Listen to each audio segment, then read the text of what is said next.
Hey everyone, welcome back to the channel. So today we have another Shop Talk video. Today's topic on today's video is actually inspired by Ray's Repairs. If you happen to watch the video, Ray, this pretty much comes from the video that you and the wife unit did regarding, the stress and the mood dampener, or I can say the bad mood in the shop and the industry. And that's what we're going to be talking about today.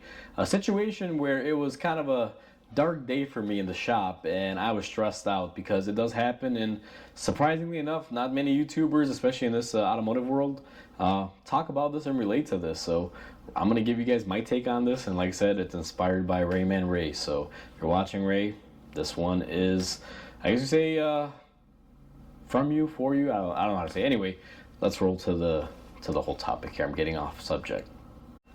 So I guess you can call it a stressful event and a dark day, if you want to call it that, was actually recently. As a matter of fact, maybe about a week or two ago.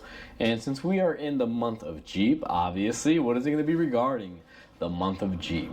Now, I made a Shop Talk video about, following workflow and how you don't jump the gun and you fix the customer concern. Well, that's the scenario that I was, that I'm going to be referring to in this video. So that whole Jeep ordeal with the misfire that, did wind up needing a tune-up, but also had another secondary issue that was unknown to me that I had to figure out, was quite stressful. Now, the stress came from this, and I kind of touched a little bit of it on the last Shop Talk where we talked about, me not doing things in proper order, meaning customer concerns gets taken care of first, then everything else as far as like an upsell or other recommendations. But what I didn't really touch too much on that video, because I kind of want to make this video to explain this other side of it, is the fact that a lot was going on up here at that time. So let's just say hypothetically that Jeep owner was spending $10,000 in my shop, okay? And they did all that stuff. Now, I'm not saying that's what they spent. Obviously, it wasn't anywhere near that. Just, we're using hypotheticals. Let's say they came in for a misfire issue that would have been like, let's say $1,500, but they chose to accept all of the other things that it needed, and let's say it was a $10,000 invoice at the end of the day. And I do everything, but then I did finish their car, but it's not correct. Meaning, let's just say instead of an injector issue like we have a engine failure. And I don't know why I'm doing this, but anyway, imagine it didn't need an injector. Imagine that freaking piston was just done for. Let's say it had a hole in it. Let's say the rings were losing compression. How was I gonna explain that to the customer? Now, like I mentioned previously, if you watch the other videos, I did diagnose it.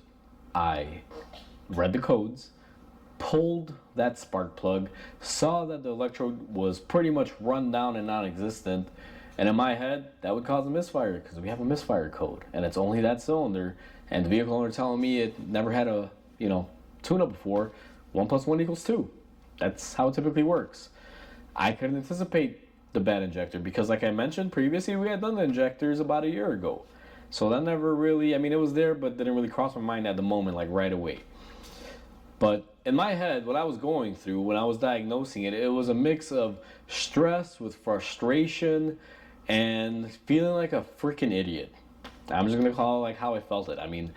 I literally just, and you don't hear a lot of grown men saying this, but I literally want to punch myself upside the head because that's not how I do things. I always try to go in a logical order, but that took me in for a whirlwind. I remember that night where, in the previous video I explained, or in the, I guess 2 Shop Talks ago, depending on how these come out, I talked about how I tuned it up and it had a misfire still, and then I reordered everything again thinking maybe it was bad parts, and I did it again. And then after that, I still had the issue. Then I decided to go with Champion spark plugs in case it didn't like the NGK lasers.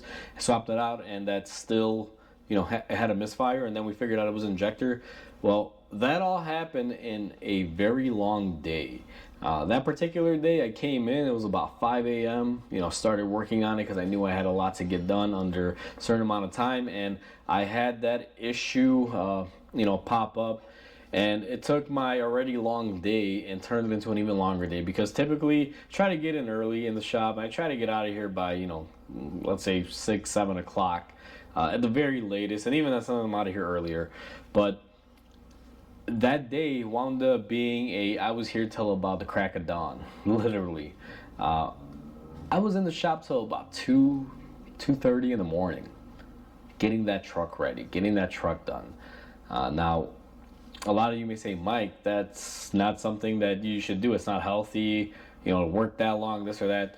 But you got to understand, guys. I don't know how a lot of mechanics out there. There's a lot of people that, kind of leave work at work. I don't like leaving work at work when the work is something that I might have potentially screwed up on, and it's causing me stress because as a business owner, what was I supposed to do at that point? Let's say you needed an engine. What was I going to do? Call my customer up and say, hey, listen, I got everything done for you, and it turns out it needs an engine. I want you to pay my invoice, but you need a new engine? No freaking way. That wasn't going to happen. Not in my shop. The way that would have been handled, if let's say that thing needed an engine, would have been, hey, listen, I screwed up. Instead of chasing what I should have because that's what you brought it in for, I focused on everything else because that's how the parts came in, and I kind of just went with it. And now you get a truck that you don't owe me any money on because I dropped the ball. That's honestly what I would have done in that scenario. I cannot expect my customer to pay me when I can't deliver, when I give them my word and I say, hey, it's just a tune-up. And they say, okay, let's go ahead and do it because they're going based off of my word, my diagnosis. For those of you mechanics out there that actually diagnose and get stuff right, you'll know what I'm talking about.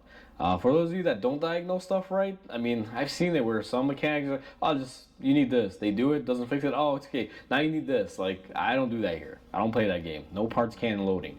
Try to be accurate the first time. In my head at that time was, I need to figure this out because if I can't figure this out and this thing needs something major, or let's say it's beyond my skill level, which I always choose to never accept because as long as it has wheels and it has an engine, it's within my skill level. There's some things that I don't understand or that I, let's say, haven't ran across before, but I will kind of read up on them and follow certain things and, make myself aware. You can't know everything. So sometimes you're learning while you're doing the job. It's just, nature. But the thing is, you don't want to make that primarily the way you work. You don't want to just learn everything as you're working because that's not a good thing. You got to have a basic concept. But anyway, it was a dark day for me in the sense that I felt that I had screwed up big time, which I personally take, pretty extreme, I guess you can call it. And just because I'm proudful, like I try to do my best job that I can. I want to make my customers happy, and in the same way, I want to be able to earn money and provide for myself, for my family, for my business, and everything else. That's why we all have jobs. That's why we work, is to provide and live our lives the way that we want to. But I knew if let's say 5 o'clock came and I said, okay, can't figure this out, I got to figure it out tomorrow. That was not in the cards because I would have went home and guess what? I would have been there, but not been there because my mind would have been like, oh, did I check this? Did I do that? I would have just kept running scenarios in my head. And I know that's kind of counterintuitive because I made a video saying leave your work at work and when you go home, it's something new and fresh. But we're not talking about a, let's say $500 repair or something. And we're talking about quite a bit of money here. It was a few $1,000s and, just the parts alone were a few $1,000s on the sheet. So if, let's say he needed an engine and I had to pretty much give the job away, like money out of my wallet, money out of, let's say, my family's mouths and things like that. So trust me, I was stressed out. And I remember calling my wife and I told her, listen, I've had a difficult one here. I'm not going to be home on time. Just, have dinner without me, take care of the kids, do whatever you got to do. If you need anything, let me know, call me. But my wife pretty much knows that if I call her saying I'm not going to be going home because I have an issue at work with a vehicle, she knows I'm adamant, I'm serious. So we've kind of done this before, like where I've had like a hard case and, she knows how I go about it. So she's like, hey, don't worry, everything's good on here. Just, call me if you need anything. And, she's the type that will always call me every hour. Like, hey, how you doing? Which, at the time may not be like the most effective thing for me, but I really appreciate it.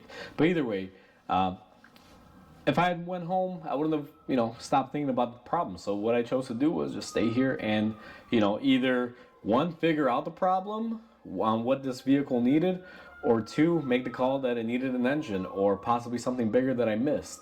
And that was going to be one of the two effects. Now, luckily for me, I figured out that the injectors were bad. Swapped them out, and the thing ran like a kitten afterwards, and it was purring beautifully. Smoother than ever. As a matter of fact, the vehicle owner even, told me when they picked it up, like, hey, this thing's idling better than it's ever had before.